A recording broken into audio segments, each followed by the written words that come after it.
One minute you're on a car-free bike lane in Paris watching people holding up the Eiffel Tower. Whoa. The next you're humming the Jaws theme song while pedaling toward the very bridge featured in the movie. This was our year, a year that took us from the peak of European cycling excellence to the quirky steps of American pop culture.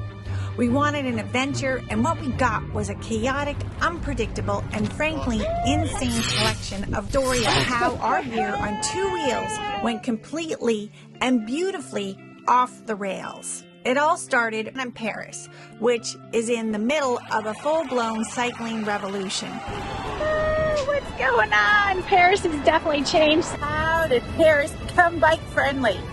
The city has already made hundreds of streets car-free and recently voted to convert 500 more, replacing an estimate of 10,000 parking spots with bike lanes and green spaces. Incredible. Then we found ourselves riding up the very mountain that Cezanne ascended on a donkey to paint over and over again.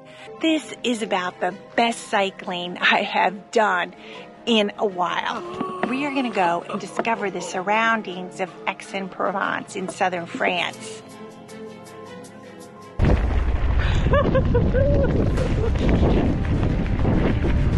After that came Prague, the fairy tale city. Everything feels like a dream. A city of stunning beauty, but also cobblestones. My teeth are still chattering just thinking about it. And then the real chaos kicked in. I'm here to find out how this quiet path became a crazy killing field on April 19th, 1775. The descent into madness began, as it so often does, with a mountain. The Julian Alps in Slovenia, to be exact.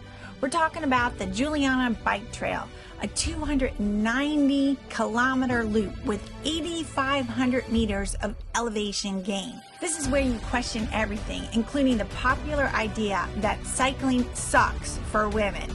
Let me clarify. Let's start with facts, right? The world was not designed for women. Can we start there?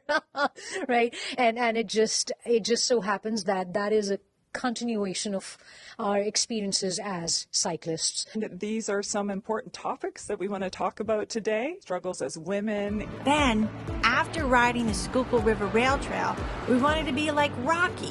This might be a terrible idea, but I say we run up the stairs with our bikes. Do you want to take the challenge? Okay, ready? All right, we'll see how far you go, I go. Go. Okay, go. I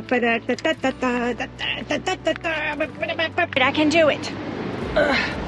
Oh, the first step. I'm feeling very confident. Look at those people run. I don't know. I'm feeling a little lightheaded. It weighs about the same size as a small car. All right, woo! That was a bad idea.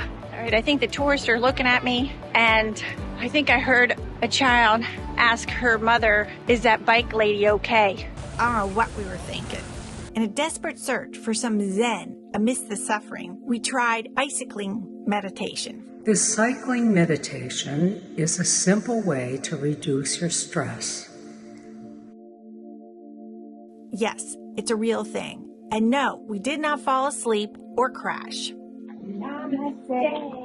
And then when you think of people like Lynn Salvo. We couldn't see across the road. The weather was getting worse and worse, almost by the minute. We only had 21 and a half miles to go, so I had no clips whatsoever for going through the Alps. I said, I don't know if I'm even going to be able to do them. I'm Lynn Salvo. I'm 75 years old. I just completed a ride, was across Europe, and I currently set a Guinness World Record for the oldest female to do that. After listening to her, it makes you think, if you can dream it, you can do it. And then there was Washington, D.C., a different kind of chaos, a frantic citywide hunt for tulips. We dodged tourists around the tidal basin, floral library, and raced to see the last of the spring blooms of the cherry blossoms before they vanished.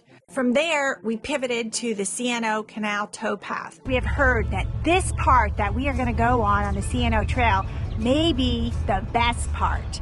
Maybe it's because it's One of our journeys took us to another bizarre turn onto the Markle Trail in Wilmington, Delaware. So I came to Wilmington, Delaware on a very specific and probably very stupid mission to bike through America's chemical capital and see if I start glowing in the dark. When I round the bend, I go from sprawling city to untouched marshlands. Whoa! So now I know my video idea is garbage. From there, we pivoted to a full-blown pop culture absurdity. For a moment, we thought we saw Bradley Cooper on a giant penny farthing. We didn't. Did anybody tell you you look like Bradley Cooper? Bradley Cooper? We found a creative inventor who used everyday parts, like a bedpost, to build a giant bike. That surreal encounter perfectly set the stage for our pilgrimage to Martha's Vineyard. We weren't there just for the scenic island bike path. We were on a mission. Our destination, the American Legion Memorial Bridge, known to the rest of the world as the Jaws Bridge. Do you remember the first time you saw Jaws? The most beloved and terrifying movie of all time? There's a surreal feeling to riding your bike across a piece of film history, half expecting to see a fin in the water. Shark! Get out of the water! From fix-a-flat fiascos to questioning the physics of a tandem trike with a dog carrier attached. Never seen a trike like this. To debating whether an e-bike is cheating. I do feel a sense of guilt. Am I a fraud? I am cheating. Or am I cheating? I really hope I don't run into those other cyclists that have given me looks. We folded and unfolded our Brompton and our Dahon, some pristine cities on rail trails, and then again to an island made famous by a fictional monster. We have to go check that out. Wow, what is this? Oh, Awesome. this year taught us one thing. The best adventures are rarely the ones that go according to plan. Thanks for coming along for this insane ride. Make sure to subscribe because if you think this year was wild, we're just getting started. Until then, keep paddling, keep exploring, try to avoid any cinematic shark encounters, and Thumbs up and subscribe to our channel. And hope to see you riding and see you on the next biking adventure.